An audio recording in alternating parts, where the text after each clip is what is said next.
le prince William a rompu avec une Kate Middleton, frappée, par téléphone, selon des témoignages déterrés. Le profil public de William et Kate a augmenté au cours des 18 derniers mois après que des membres plus âgés de la famille royale ont été contraints de se retirer d'un certain nombre d'engagements publics en raison du coronavirus. Le duc de Cambridge, qui occupe le deuxième rang du trône, a été le premier royal à s'exprimer publiquement sur Covid-19, car il a affirmé que la Grande-Bretagne est à son meilleur face à une crise.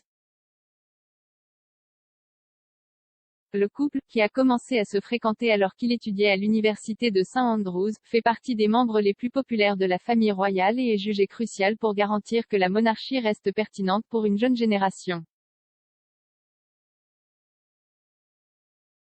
William et Kate se sont mariés en 2011 à l'abbaye de Westminster après une cour de 8 ans et ont depuis produit 3 enfants royaux, le prince George, la princesse Charlotte et le prince Louis.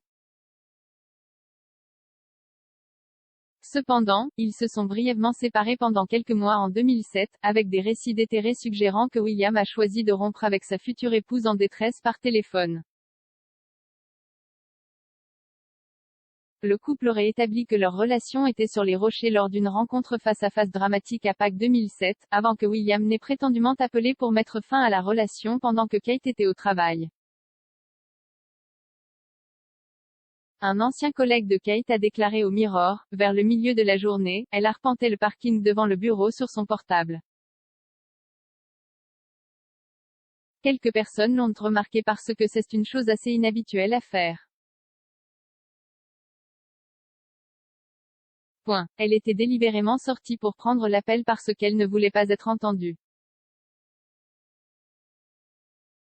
Kate marchait de long en large et avait l'air bouleversée comme si elle se disputait, mais elle n'a pas pleuré.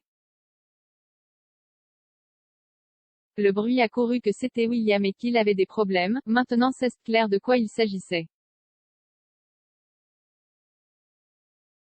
Le collègue a ajouté, quand elle est revenue au bureau, elle n'a rien dit et a disparu pour le reste de la journée, elle n'a pas repris le travail depuis. Quand quelqu'un a demandé où elle était, on lui a dit qu'elle était malade, mais elle n'a pas été marquée malade dans le livre. Nous n'y avons rien pensé à l'époque, mais avec le recul, l'appel était définitivement un petit ami. Il est alors devenu public que William et Kate avaient rompu. Les experts royaux de l'époque pensaient que William voulait se concentrer sur sa vie de jeune officier, estimant que cela pourrait être sa dernière occasion de s'amuser avant de prendre des engagements royaux plus élevés.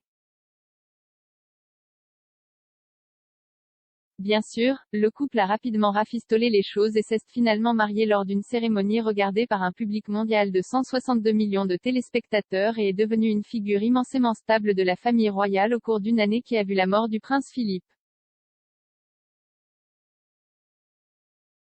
Mardi, le couple a partagé un message de condoléances sur les réseaux sociaux, affirmant qu'il avait reçu un grand réconfort du soutien du public après la perte difficile du duc d'Édimbourg.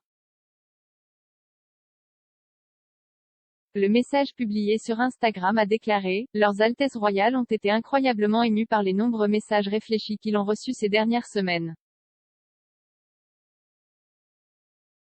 Ils vont tous manquer à leur grand-père et arrière-grand-père bien-aimés, mais votre message a apporté un grand réconfort en cette période difficile. »